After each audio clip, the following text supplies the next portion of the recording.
নমস্কার বন্ধুরা, আমার চ্যানেলে আপনাদের স্বাগত জানাই। আমি আজকে একটা হেলদি ব্রেকফাস্ট রেসিপি নিয়ে এসেছি, সেটাই শেয়ার করব আপনাদের সাথে।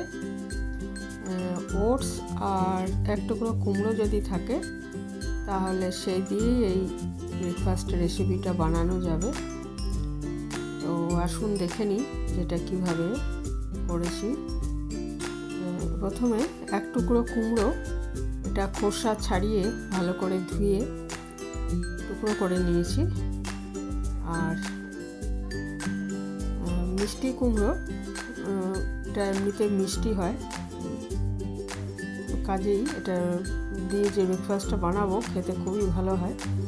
তো এই টুকরোগুলো আগে একটা প্রেসার কুকারে নিয়ে এক গ্লাস জল দিয়ে আর সেদ্ধ করে নিচ্ছি। এর মধ্যে দিয়ে দিচ্ছি 2 টুকরো দারচিনি। দারচিনিটা দিলে খুব সুন্দর একটা ফ্লেভার হবে, আর দারচিনির গুণও আছে অনেক, সেই জন্য এটা দিয়েছি।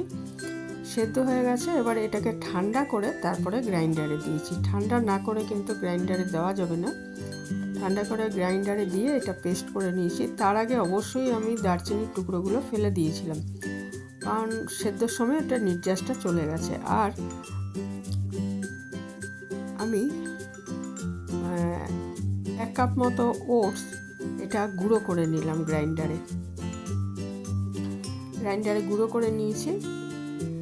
আর এরপরে যে কুমড়োর যে পেস্টটা করে রেখেছিলাম সেটা এই ওটসের আটার মধ্যে আমি দিয়ে দিচ্ছি। দিয়ে দিলাম পরিমাণ মতো নুন,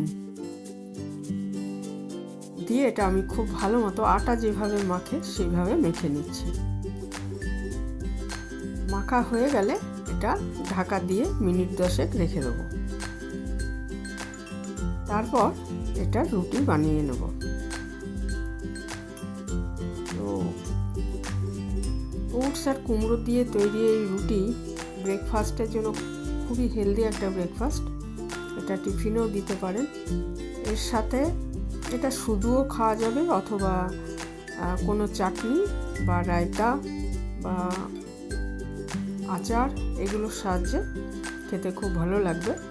তরকারির সাথেও খেতে পারেন ইচ্ছে হলে, তবে শুধুও খাওয়া যায়, কারণ কুমড়োর তো মিষ্টি, তো বেশ মিষ্টি মিষ্টি এটা ভালোই লাগে। আর ওই দারচিনির একটা সুন্দর গন্ধ এর সাথে মিশে যাবে, সেই জন্য খেতে খুবই ভালো লাগে।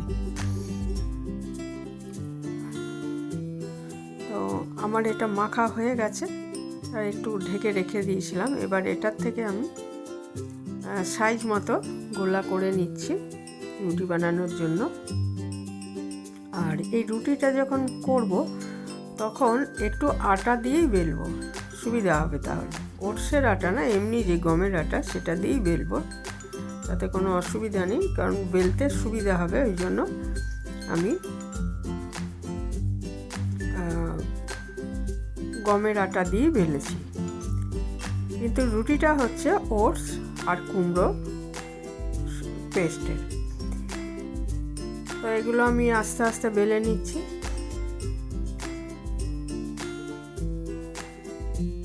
সামান্য একটু মোটা করে বেললে ভালো হয়, তাহলে রুটিগুলো ফুলবে।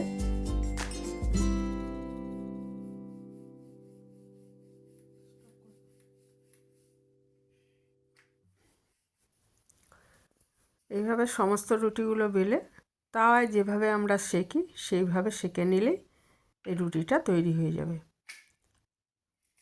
খুবই ভালো হয় খেতে, আর খুবই হেলদি। আমরা জানি যে ওটসের প্রচুর ফাইবার আছে। এটা ডায়াবেটিসের রোগী বা যারা ওয়েট লস করতে চান বা থাইরয়েড আছে বা ফ্যাটি লিভার আছে, সবার জন্যই খুব ভালো। আর বাচ্চারাও খেতে পারবে, কোনো অসুবিধা নেই। আর সবজি রয়েছে এর মধ্যে, কুমড়োটা রয়েছে, সেই জন্য সব দিকেই ভালো আর কি জিনিসটা। একটা তাওয়া বসিয়ে আগে ভালো মতো তাওয়াটা গরম করে নিয়েছি, নিয়ে একটা একটা করে রুটি ভেজে নিচ্ছি।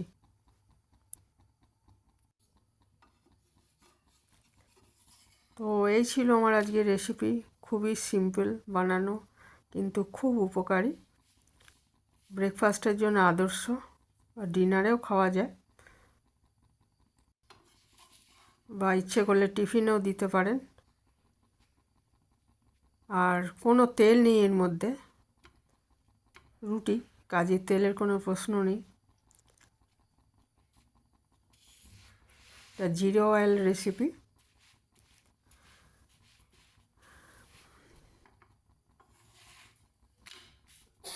তো আপনারা কেউ কেউ হয়তো বানান এইভাবে, আর যারা কখনো বানাননি বানিয়ে দেখতে পারেন, ভালো লাগবে।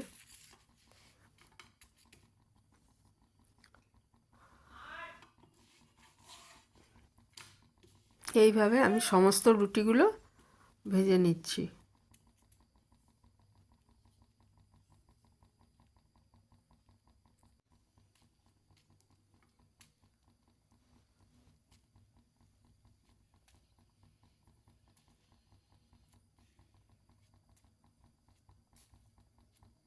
একটু চেপে চেপে দিলে এইভাবে এটা একটু ফুলে উঠবে। আর রুটি যেরকম আমরা সেকি জাল দিয়ে, সেইভাবেও সেঁকে নেওয়া যায়, আর না হলে তাওয়াতেই এইভাবে একটু চেপে চেপে দিলেই এটা সেঁকা হয়ে যাবে দুপের।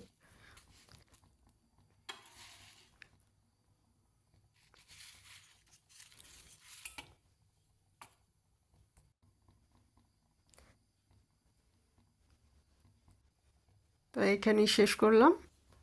ভালো থাকবেন সবাই, সুস্থ থাকবেন। আর নতুন কোনো বন্ধু আজকে এসে থাকলে চ্যানেলটা সাবস্ক্রাইব করার অনুরোধ রইল।